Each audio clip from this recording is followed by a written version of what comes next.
स्नान कर रही है, वस्त्र सही थे। और जैसे ही कन्हैया की आवाज आई, और भगवान की आवाज में माता सरस्वती विराजती है।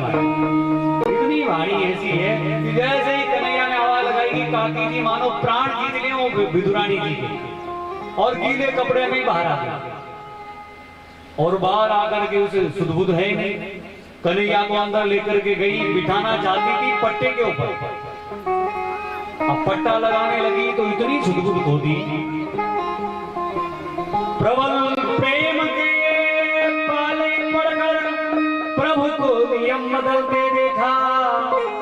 अब रामान तले टल जाए, पर भक्त का मान न टलते देखा।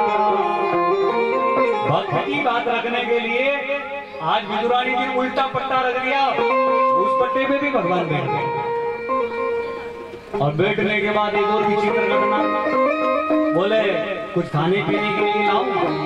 बोले बड़ी भूख लगी है, जल्दी से जो कुछ भी हो तो ले आओ। हमारा घर पर केले रखे हुए थे और तो कुछ था नहीं, तो आज केले लेकर के आई। अब भगवान को खिलाना चाहती है। अब खिलाना था गिरी, और केले के छिलके छील करके गिरी को तो नीचे गिरा रही है, और केले को छिलके को लेकर के कन्हैया को खिला रही है। और भगवान इतने भाव के भूखे हैं कि महाराज वो केले के छिलकों को भी खाए जा रहे हैं। भाव भगत की रावड़ी मीठी लागेगी। अगर भगत के अंदर भाव हो तो महाराज राबड़ी है वो भी मीठी लगने लग जाती है। और बिना भाव काढ़ू गए कड़वी लागेगी। और अगर भाव नहीं है, आप खीर बना करके ले खा ले, ऐसे कह करके देखो कोई खावे तो आप बताना मुझे आगे कि फलाने आदमी ने इतना दूध काढ़ने पर भी खा गया। और भाव से अगर आपके पास जो कुछ भी लूका सूखा है उसको भी अगर आपने खिलाया तो उसको भी बड़े प्रेम के साथ खा जाएंगे। आपको पता है भगवान के प्रसिद्ध भोग कौन कौन से हैं? भगवान ने कहां मन लगा करके भोजन किया। भगवान 2 ही बार तृप्त हुए। भगवान को भोजन तो बहुत जगह मिला, पर 2 जगह पर बड़े आनंद के साथ में भोग लगाया। का सबरी का विदुरानी तृप्त हुए 2 बार, 7 दीप नवखंड में नित होती झिमना। रोज हर घर में भोजन बनता है, पर 2 माताएं ऐसी हुई है, एक तो सबरी माँ और एक विदुरानी जी, जिन्होंने भगवान को भी तृप्त कर दिया, ऐसा जिमाया बड़े भाव के साथ। और उसके अलावा जो भोग लगाया उसमें सबरी के बेर तो नहीं है, और सुदामा ने तो महाराज रूखी सूखे चावल को ही जिमा दिया भगवान। विदुरानी जी ने केले के छिलके खिला दिए। और कर्माबाई जो थी ना, कर्माबाई, उसने तो महाराज जबरदस्ती खिचड़ी खिला दिया। भाव था उसका। और नामदेव जी महाराज ने दूध पिला दिया, और मीराबाई ने तो विष का प्याला ही पिला दिया। बोले इसको पहले आप पियो फिर हम पिएंगे। गोपियों का मक्खन खा गए, मधुमक्खी की खंडी खा गए, द्रौपदी का साग का पत्ता खा गए। तो भगवान ने तो बड़ा भोग, प्रेम का भोग लगाया है। तो विदुर जी महाराज के यहाँ पर भगवान केले के छिलके खा रहे हैं, क्योंकि भगवान ऐसे हैं कि न जाने किस बात पर ही जाए, वो केले के छिलके से ही राजी हो जाए, गिरी से ही राजी ना हो। न जाने कौन से गुण पर दयालु गिरीज जाते हैं, न जाने कौन से गुण पर दयालु गिरीज जाते हैं, न जाने कौन से गुण पर दयालु गिरीज जाते हैं। यही हरि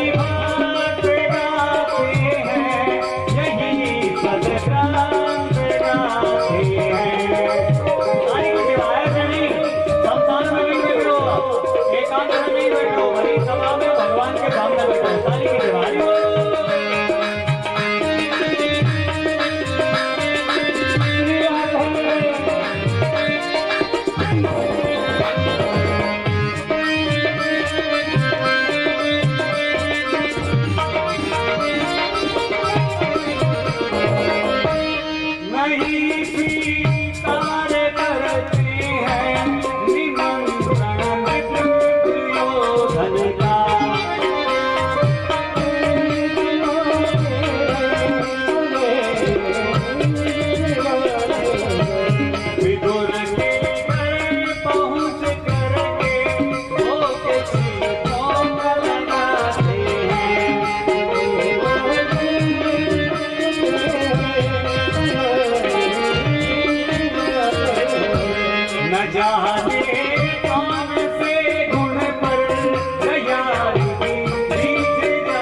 दशरथ जी महाराज विलाप कर रहे हैं, राम राम कह करके विलाप कर रहे हैं, फिर भी राम नहीं आए। और गिद्धराज जटायु जंगल में एक बार भी राम को नहीं पुकारा, केवल सीता को बचाया। उनके लिए भी भगवान दौड़ करके आए। नरो एवं गमन सुनकर सीता की वेदना होकर, नरो एवं गमन सुनकर सीता की वेदना होकर, सीता कर दीन चोरित गोद में आंसू बहाते हैं, सीता को दीन गोद में आंसू बहाते हैं। न जाने कौन से गुण पर दयालु गीत गाते हैं, न जाने कौन से गुण पर दयालु गीत गाते हैं। यही हरिभक्त गाते हैं, यही सद्गात गाते हैं, यही हरिभक्त गाते हैं, यही गुणगान गाते हैं। हरि बोल।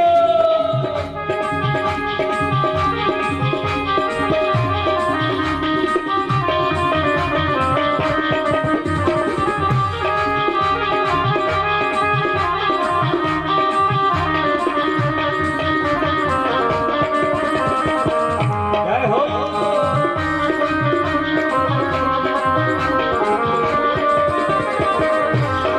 बहुत सी गोपियां मिलकर के भगवान को बुला रही है, पर भगवान नहीं आए।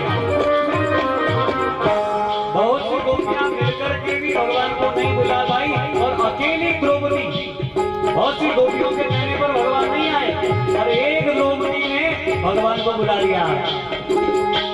नाये मधुपुरी गोपी दुख लता को सुन करके, नाये मधुपुरी से गोपी मधुकार सुन के, द्रौपदी के बुलाने पर द्वारिका से आते हैं, द्रौपदी के बुलाने पर द्वारिका से दौड़े आते हैं। न जाने कौन से गुण पर दयालु गीत गाते हैं, न जाने कौन से गुण पर दयालु गीत गाते हैं। यही हरिनाम गाते हैं, यही भगवान गाते हैं, यही भगवान गाते हैं, यही भगवान गाते हैं।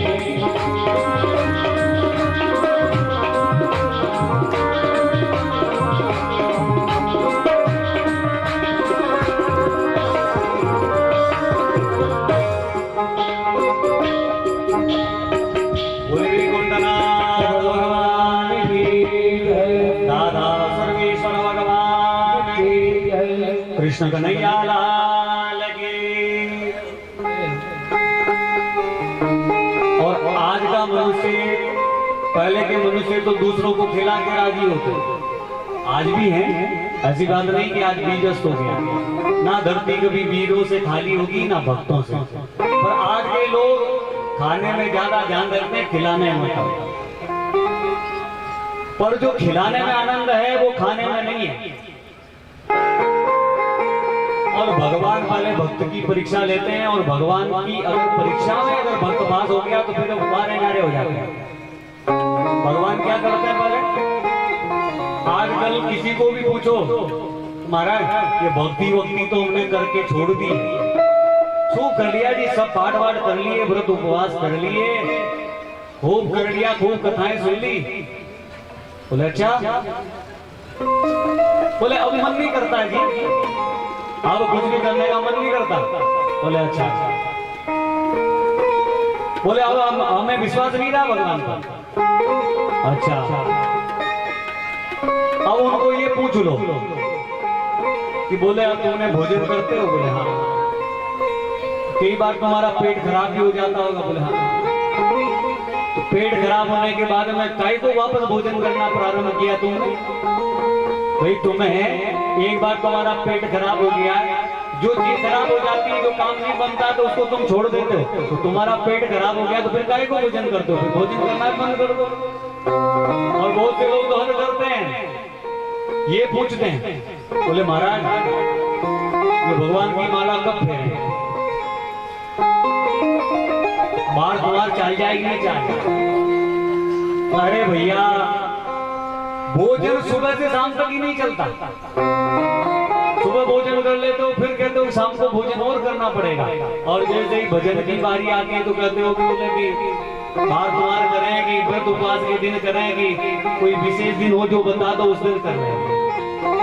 जैसे भजन रोज करते हो, भोजन रोज करते हो, वैसे ही भजन भी रोज करना पड़ेगा, तब जाकर के भगवान प्रसन्न होंगे। और जरूरी नहीं है कि किसी अदा पे भगवान प्रसन्न हो जाए, भगवान छोटी बात पे भी प्रसन्न हो जाए, बड़ी बात पे भी नहीं हो, उनकी मर्जी है।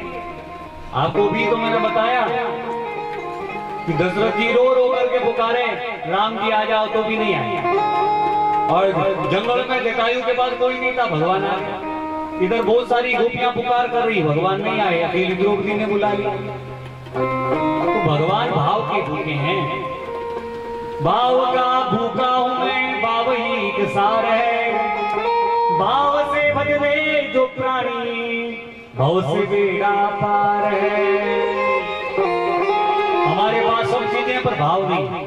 अगर आपके पास में मूंग की बोरी है, उड़द की बोरी है, चने की बोरी है, गेहूं की बोरी है, भाव नहीं है तो आपको दाम कितना सा मिलेगा? थोड़ा सा। और आपके अभी जैसे आपने बीज बोया है, आपके 1 बीघा में 10-10 बोरी हो जावे, और 500-500 रुपए में कोई बोरी खरीदने वाला आवे और उससे ज्यादा भाव नहीं आए तो क्या मतलब? और तुम्हारी एक ही बोरी और 1 लाख रुपया कोई देने वाला तुम्हें मिल जाए तो एक बोरी नहीं आना। तो कहने का मतलब क्या है कि भाव महत्वपूर्ण है और भाव अनमोल है। यादृशी भावना तस्य तादृशी फलम लगे। एक महाराज एक भोला भाला भगत बेद जी महाराज के पास गया और बेद जी महाराज के पास जाकर के कहा, गुरु जी मेरा पेट ठीक नहीं रहता है, मेरे पेट में कुछ गड़बड़ रहती है, कुछ बताओ ना उपाय। बेद जी ने कहा कि दवा तो है जो ठीक है, पर परहेज का ध्यान रखना पड़ेगा तुम्हें, तब ठीक होगे। बोले क्या परहेज रखना महाराज? बोले परहेज ये रखना हल्का भोजन करना। बोले हल्का भोजन? बोले हाँ ठीक है महाराज, हल्का भोजन करेंगे, दवाई ले लेंगे। घर आ गया, अब घर आकर के विचार कर रहा है, अब हल्का भोजन करना है तो क्या करें? बोले इस धरती पे सबसे भारी चीज क्या है? धरती मिट्टी। बोले ये धरती सबसे भारी है। इस पे हल्की चीज? बोले इस पे हल्की चीज है पानी। अब कोई भी तालाब में देखो पानी ऊपर तैरता रहता है, तो बोले इस धरती पर सबसे हल्की चीज मुझे पानी नजर आ रहा है, ऐसा करे पानी पी। पर विचार आया कि पानी से कोई हल्की चीज मिल जाए तो उस हल्की चीज को प्रयोग में ले लेंगे, पानी से भी कोई हल्का हो तो देख ले। तो महाराज घी की एक बूंद ली और पानी के अंदर छोड़, जैसे पानी के अंदर बूंद को छोड़ा तो घी की बूंद ऊपर तैरने लगी। और वो आदमी मन में विचार कर रहा, अरे ये तो पानी से भी हल्का घी। तो महाराज घी ले लिया और घी लेकर के महाराज आटे की एक लोई बनाई और पूड़ी बना करके उसमें डाली तो पूड़ी भी तैरने लगी। बोले ये ठीक है मामला, ये सबसे हल्का फुल्का काम। अब उसको आंगन के साथ जीवन लगा, 1 महीने बाद तो महाराज और ज्यादा स्थिति खराब हो गई। बेद जी के पास गया, बेद जी को कहा, बेद जी ने कहा क्या खा रहे हो? बोले हल्का फुल्का, आपने जो कहा वही खा रहे। बोले बस पूड़ी बना करके, केवल पूड़ी के अलावा कोई काम में नहीं लगे। बेद जी ने कहा वारे भैया ऐसा करोगे तो हो गए ना। भगवान के एक प्यारे भक्त की कथा आती है। एक भक्ता महाराज, एक पिता है उसके और 3 बड़े भाई, सबसे छोटा। पर महाराज इतना शरीर भारी है कि भोजन करता है तो 2.5 किलो आटे का सामान चाहिए। 2.5 किलो आटे का जब तक प्रतिबंध नहीं हो तब तक एक टाइम नहीं जाता। तो ऐसे वो 2-3 टाइम करके काम चला।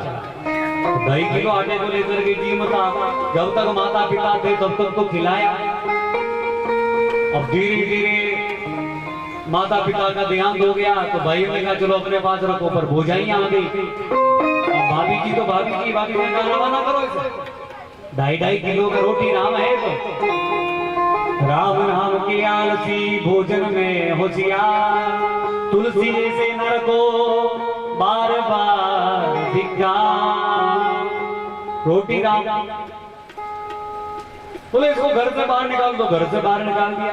अब महाराज गांव वालों ने रोटी देना बंद कर दिया तो जंगल में चला गया।